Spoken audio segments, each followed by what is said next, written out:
ایک نے کسی نے پوچھا کہ میرا بیٹا اور بہو نماز وغیرہ کچھ بھی نہیں پڑھتے ہیں، ایسی ہیں بس، لیکن میری بیوی چاہتی ہے کہ ان دونوں کو عمرے پر بھیج دوں، تو اور میرے بچوں کے پاس پیسہ نہیں ہے، میری بیوی چاہتی ہے اپنے پیسوں سے بھیج دوں، تو کیا اس پر ثواب ملے گا یا نہیں ملے گا؟ دیکھیں، ہمارا مشورہ یہ ہے کہ وہ اگر بھیجنا چاہتی ہیں تو ایک کنڈیشن لگائیں۔ سب سے پہلے تم نمازی بنو، کم از کم سال بھر تک نماز پڑھو، مکمل 5 نمازیں۔ اس کے بعد علم دین بھی سیکھو، ساتھ ساتھ فرض علوم کورس اپنے مکمل کرو۔ اس کے بعد میں تمہیں پیسہ دوں گی، تمہیں عمرے پہ بھیجوں گی۔ ایسے بھیجنے کا کوئی فائدہ نہیں ہے۔ عمرہ نہ فرض ہے نہ واجب، وہ اپنے شوق کی تکمیل میں آپ کے پیسے سے فوراً وہاں پہنچ جائیں گے۔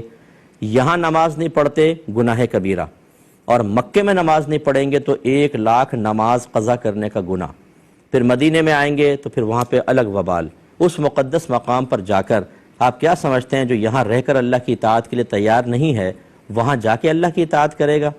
بعض کہتے ہیں چلو دیکھتے ہیں شاید وہاں کی برکات حاصل ہو جائیں۔ وہاں کی برکات اس طرح ہوتی تو سارے کے سارے، یعنی کہ ہر ایک کی کایا پلٹ جاتی تو سارے کے سارے پھر بعمل آتے۔ ہم نے تو دیکھا ہے حاجی جاتے ہیں واپس آتے ہیں شیو کرتے ہوئے واپس آتے ہیں، وہیں پہ شیو کروا رہے ہوتے ہیں بیٹھے ہوئے، کوئی توفیق حاصل، نمازیں قضا کر رہے ہوتے ہیں وہاں پر۔ تو اس لیے ہمارا مشورہ یہ ہے کہ ایسی اولاد جو اللہ کی فرما برداری نہ کر رہی ہو، اس کے لیے صرف قلبی محبت پیدا کر کے ان کے لیے اس طرح کرنا یہ بالکل غیر مناسب ہے۔ اس طرح ضمناً یہ بھی عرض کر دیتا ہوں، بعض لوگ کہتے ہیں ہم چاہتے ہیں کسی غریب کو عمرہ کروا دیں۔ میں سوال کرتا ہوں کیا فائدہ ہوگا؟ اس غریب کو پہلے یہ تو دیکھیں وہ نمازی ہے کہ نہیں ہے، اس کو مسائل آتے ہیں کہ نہیں آتے۔ آپ نے بھیج دیا پیسے دے کے، وہ خوش ہو گیا کہ میں نے مکہ مدینہ دیکھ لیا، خالی یہ دیکھنے کے لیے تھا یا وہاں جا کے خاص اللہ کی رحمت حاصل کرنے کے لیے تھا؟ اور رحمت تو حاصل تبھی ہوگی جب وہاں پر جا کے اللہ کی اطاعت والے کام کریں گے، اور وہ اسی وقت ممکن ہے جب علم ہوگا، جب انسان بعمل ہوگا، نہ وہاں نماز پڑھیں نہ کچھ کریں، نہ یہ پتہ کہ احرام کی پابندی کیا ہوتی ہے کیا نہیں، دم پہ دم لازم ہو رہے ہیں۔ آپ نے غریب کی غربت ختم کرنے کے لیے قدم اٹھا لیا، اس سے بہت بہتر ہے دینی طالب علموں پہ خرچ کریں، آپ کے لیے ثواب جاریہ تو ہوگا۔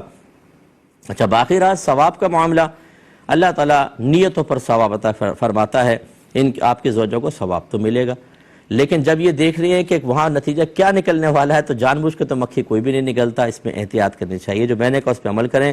ایک حسن کیا، اچھا یہ میں ضمناً پہلے کی بات بھی عرض کر دوں کہ بعض لوگ اس پہ بڑے ناراض ہو جاتے ہیں جب ہم اس قسم کا کوئی مشورہ دیتے ہیں، کسی غریب کے عمرے کا سیٹنگ بن رہی ہو اور میرا مشورہ سن کے کوئی رک جائے تو غریب کو تو برا محسوس ہوگا۔ تو ایسے اگر کوئی افراد مجھے سن رہے ہوں تو خدا را ہم پہ ناراض ہونے کے بجائے آپ اس چیز پر غور کریں۔ ہمیں کیا تکلیف، ہمیں کیا پریشانی اگر کوئی اپنا پیسہ خرچ کر رہا ہے، لیکن صحیح مشورہ دینا ہماری ذمہ داری ہے۔ کسی کو اگر یہ آفر ہوتی ہے کہ تمہیں عمرہ کروایا جائے گا تو اس کو چاہیے کہ سب سے پہلے وہ نماز کا پابند بنے، کیونکہ وہاں جا کے آپ کو نماز پڑھنی ہے۔ اس کے بعد ضروری علم دین سیکھیں، وضو کا طریقہ سیکھیں، غسل کا۔ اگر آپ وہاں پہنچ بھی گئے نہ وضو کرنا آتا ہے نہ غسل، تو نہ آپ کا وضو ہوگا نہ غسل ہوگا، آپ جنابت کی حالت میں مسجد میں داخل ہو رہے ہوں گے، نمازیں آپ کو پڑھنے نہیں آتی، نماز آپ خراب کر رہے ہوں گے۔ اسی طرح اگر آپ نے عمرہ یا حج کے احکام نہیں سیکھے تو قدم قدم پر آپ گناہ گار ہو رہے ہوں گے، اور مکے کا ایک گناہ 1,00,000 کے گناہ کے برابر علماء نے لکھا ہے۔ جیسے ثواب 1,00,000 ہوتا ہے تو گناہ بھی اعلیٰ حضرت نے لکھا ہے کہ 1,00,000 ہوتا ہے۔ تو پھر آپ اندازہ کریں کہ وہاں تو آپ جا کر میرے خیال میں زیادہ عافیت میں تھے، وہاں گئے تو لاکھوں گناہ نامہ اعمال میں لکھوا کر واپس آ گئے۔ بتائیے اب یہ میرا مشورہ آپ کے حق میں بہتر ہے یا نہیں ہے؟ میں یہ نہیں کہہ رہا ہوں کہ غریب کو بالکل نہ بھیجیں، میں تو یہ کہہ رہا ہوں جو صاحب علم ہے اور باعمل، علم اور عمل سے مزین ہے، اس غریب کو بھیجیں، تب آپ کے لیے پیسہ دینا بہت اچھی بات ہے۔ آپ کو ثواب جاریہ بھی ثواب بھی ملے گا، جاریہ تو نہیں ہوگا، ثواب ملے گا، لیکن ایسے کسی کی غربت دور کرنے کے لیے بھیجنے پہ نقصان ہے اور ہمیں مشورہ دینا ہوتا ہے۔